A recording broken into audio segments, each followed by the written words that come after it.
What's going on, guys? ChillisFM here, taking a look at a triple normal team in the Holiday Cup featuring Vigoroth, Obstagoon, and my MVP Dubwool on the save swap.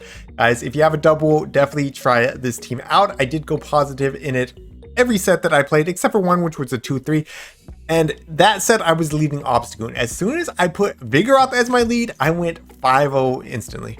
So I do definitely recommend this team if you are looking for a climb team for the Holiday Cup and you have a Dubwool. And if you're running something else with Dubwool, I'm actually interested to hear what you are running. Leave that in the comments down below. We're going to jump on into some of these battles if you like as well. Let's get it going. So Trevenant here against our Goon. We can easily tank 2 seed bombs. So we're going to do just that. I did get the boost, which means I get a nice counter down here. And I'm going to leave with some energy as well. So we'll see what they want to come in with.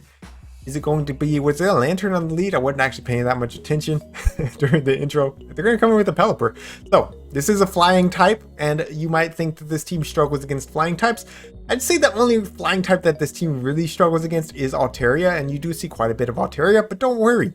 I've included Altaria battle in this video, so I can show you how it's actually not as bad as you think it is.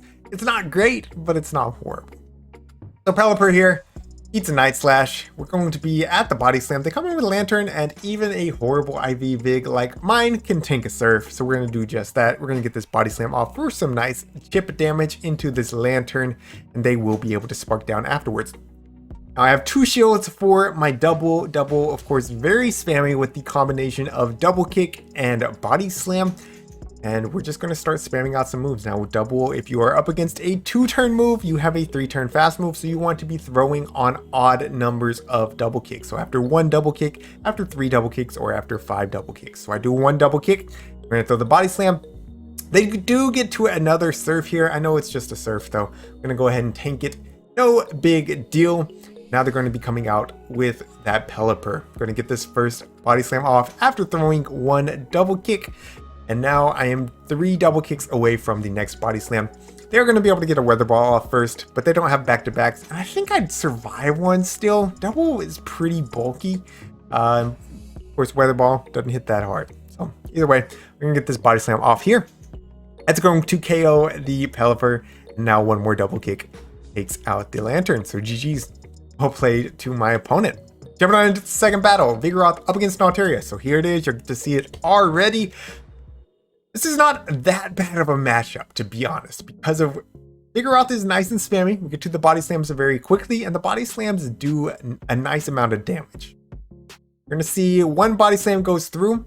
3 of them are going to be lethal, and we will make it to 3 before they're able to Dragon Breath all the way down. So that's going to force this Altaria to throw some energy at some point. So we get the next Body Slam to connect. They're into the red already. We're almost at the next Body Slam.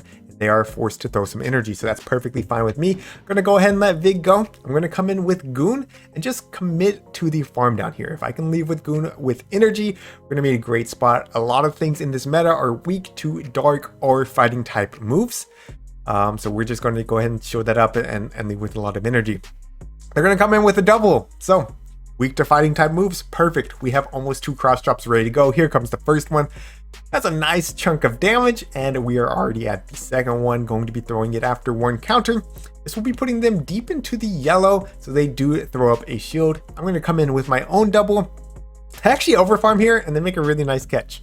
Catch on a Togedemaru, which is very strong in this meta. I've been running Shadow Magnezone myself, and it just, unless it's aligned against a fighter or a Alolan Marowak, it goes crazy. And even when it's aligned against those things, it can pull shields.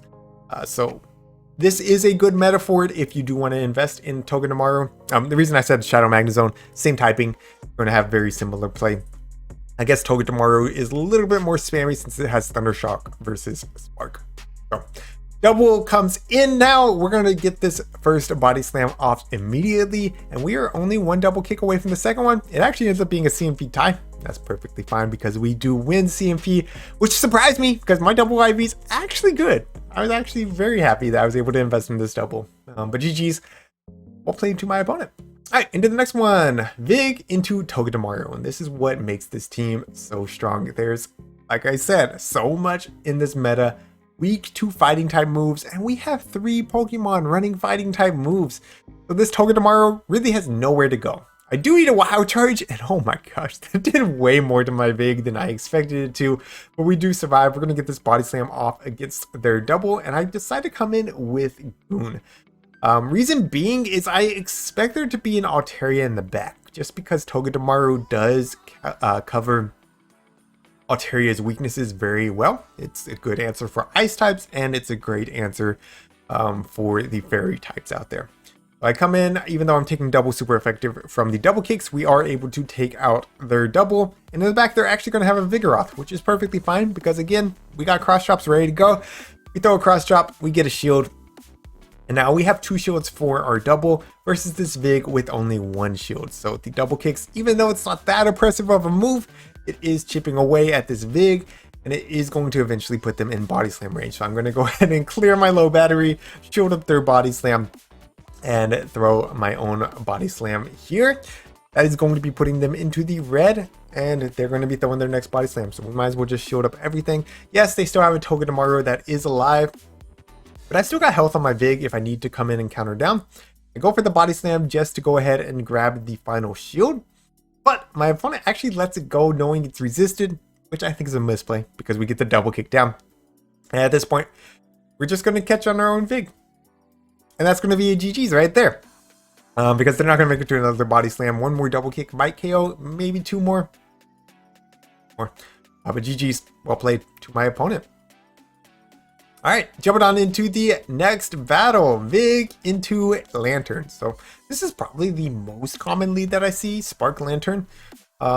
Vig does not win the zeros. I'm not sure. Maybe a good IV one wins the ones. I don't have a good IV one, so I figured mine's not going to win the one. So I decide to go ahead and build up to the Bulldoze, try to grab a shield. We do just that, and then I'll go ahead and CMP tie them on this next Body Slam. I'll just let Vig go. Because, again, not really thinking that I'm going to win the ones. Maybe I would have. Maybe I would have. It would have been close. I do survive, unfortunately. Now I'm going to come in with my Goon and just start loading up on energy. Again, we've talked about this. Most things in this meta weak to either dark or fighting. So if I can leave with a ton of energy on this Goon, I'm going to be in a great situation. I eat the Surf. Unfortunately, they make it to 1 more Surf. And this is a questionable play to switch lock my Dubwool in. But I do. I didn't want to give up a shield just yet. And look at this. There's a Trevenant. So something weak to dark type attacks. I'm going to go ahead and eat the Seed Bomb because Seed Bomb is not a great move. We don't really want to shield that up. And I'm just going to go straight for the payback. A lot of people probably expecting the bait right here. They'll have to give up their second shield if they want to shield up the Trevenant. And boom! One shot's the Trevenant. Beautiful. Trevenant's gone. In the back, going to be Talonflame. So actually not something weak to dark or fighting here. I'm going to be able to throw 3 double kicks, which is 9 turns versus their 10 turns for 2 incinerates. So it is perfect timing. And now I'm going to actually go down with the next one. If the game worked properly, we're supposed to get that Body Slam off. But of course, we'll call it the new mechanic. Did not work there. Anyways, we're going to throw 2 counters every time here. Again, just throwing proper timing. Very important. And then 2 more. Well, we sneak 1 there. What you don't want to do here is throw the Night Slash immediately. Because number 1, you want that counter damage. Number 2, you don't want them to be able to kill. We throw the 2 more counters. We get off the Night Slash here. KOs the Talonflame, and 1 more Night Slash. It's going to be able to KO the Lantern as well. Probably could have countered down. They had no energy on Lantern. But just to be safe, we'll throw the Night Slash. Alright, jumping on into the final battle. If you made it this far, make sure you leave a like, leave a comment down below. If you're new to the channel, hit that subscribe button. Into a Walrein lead Shadow Walrein. Nowhere to go against this team, and they're going to be safe swapping into Frostnest. This is actually a really strong core. Despite them being double ice, they cover each other's weaknesses pretty well. I guess Alolan Marowak could give it some trouble. You have Earthquake and Shadow Ball to threaten it back though. So, anyways, we landed the payback. I never baited, and most of the time the paybacks land. So I don't recommend baiting with double. We're going to spam out some Body Slams now. They're going to go for the Powder Snow down, but double is just too spammy. And this Body Slam would be lethal, so they do have to give up a shield right here. Now I'm reading Trevenant in the back, and I do make a questionable play here. I know Goon can tank this Earthquake better than Vig if they throw it. I actually expect them to Icicle Spear here. They do throw it. And it ends up being Lurantis in the back. So thank goodness that I didn't use a shield. I'm going to go ahead and throw this Night Slash. Lurantis, by the way, if you don't know, it does have access to superpower. So it can one-shot all my fighting types here. But we have 2 shields. Night Slash connected since they didn't want to eat a Body Slam. Body Slam would hit harder. So that is the proper play from my opponent. At this point, we're just going to be able to counter it down. They realize it. And that's going to be GG's. Well played. That's going to be it for today. Thank you all so much for watching. Thank you to my channel members for your support. Good luck in your battles. Until next time, this is ChillisFM, reminding you to always keep pushing forward.